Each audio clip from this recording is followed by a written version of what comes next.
la culture est une composante irrigante du développement économique.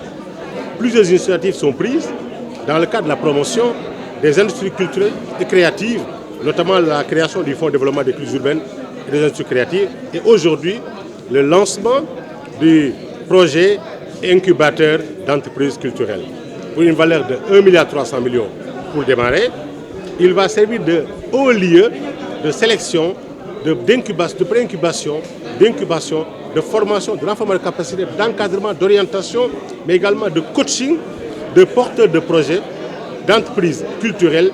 à l'effet de pouvoir faire éclore leur talent, réussir, booster la croissance, mais également créer des richesses et des emplois en étant autonome. C'est une des réponses aux défis économiques dans le monde de la culture, mais également c'est une des belles expressions du secteur de la culture comme secteur contributeur au PIB et au développement socio-économique. Je suis persuadé que l'impréparation des entrepreneurs, jeunes entrepreneurs, dans la gestion de le projet est parfois un facteur d'échec. Et c'est pour agir en amont que nous avons voulu mettre l'accent sur la préparation, sur le coaching, sur la formation, sur l'enforcement de capacités avant la mise à disposition des ressources financières, logistiques et matérielles. Et dans cette dynamique-là,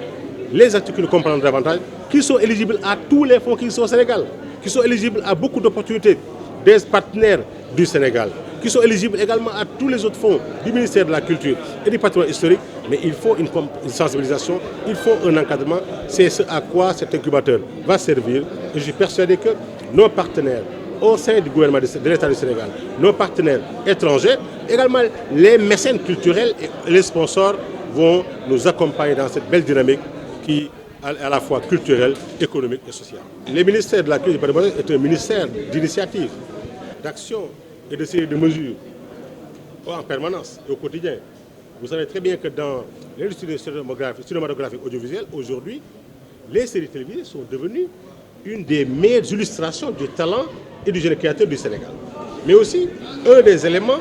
du soft power pour le Sénégal à travers leur contribution au rayonnement diplomatique du pays. C'est pourquoi, pour les célébrer, nous avons décidé de lancer le gala des gagnants de la culture des séries télévisées au mois de février. Les jurys sont déjà mis sur pied et ils vont travailler librement pour sélectionner les meilleures séries télévisées, les meilleurs acteurs, les meilleures actrices, les meilleurs sons, les meilleures musiques de cinéma, tout ce qui entre en ligne dans la création, dans cette création-là, et pour les récompenser avec des prix allant de 2 millions, 2 millions, 5 millions, 10 millions ou plus,